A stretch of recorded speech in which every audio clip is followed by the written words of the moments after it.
Welcome to the 5th video in this series, Where to Start Using Your Reading Lists. When you first start searching for information, you might be tempted to use Google to find relevant material. Google is a good resource, and undoubtedly you will find some research in there. It is familiar and easy to use. However, it is not the only source of information, nor is it the best resource for academic material. A lot of academic resources will be invisible on a Google search, or they might be available behind a paywall. Some of you may have already had experience of when you have found a link to a particular article or book or report, but when you try to access it, you are faced with a payment or login request.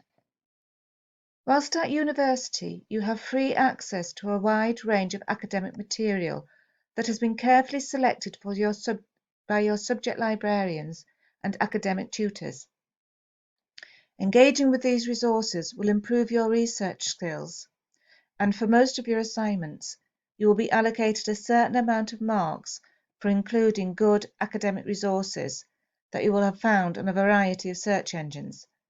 So being able to effectively search them will mean you are getting those extra marks, which we all want. Whilst at university, you will be asked to do two kinds of reading. That of the directed reading via your reading lists and self-discovery reading, using the library resources to find academic material for yourself. Your reading list is provided by your module leaders and is available through the Blackboard module or via Library Gateway, and provides the directed reading. Self-discovery reading is where you search the databases and library search to gather your own resources. Your module reading lists can be found on your module site, as shown here, and will look like this.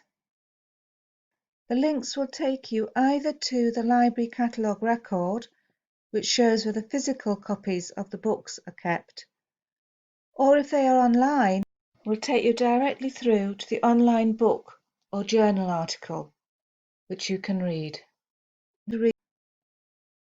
Remember, you're not expected to read everything that's on the reading list. If an item is marked as essential, it is something that your tutors recommend that you do read. But if no importance is set, or it is set as background, you can choose which items you would like to read. It's recommended that you dip into a number of the different resources on your reading list. With academic textbooks, you're not expected to read a textbook from cover to cover, but there may be certain chapters or sections that you will be interested in. Have a look at the contents page or the index to find the relevant resources. Occasionally, your tutor might tell you which chapter to read, so have a look at the student notes. Your reading lists are a great place to start your research and give you a good indication of some of the relevant resources that you will want to use. Your reading lists are a starting point and will introduce you to the subject or topic. But to get those extra marks, you need to do this second type of reading as well, which is the self-discovery reading, using the library resources. In the next video, we'll look at library search and how you can find additional resources that you can use. Thank you for listening.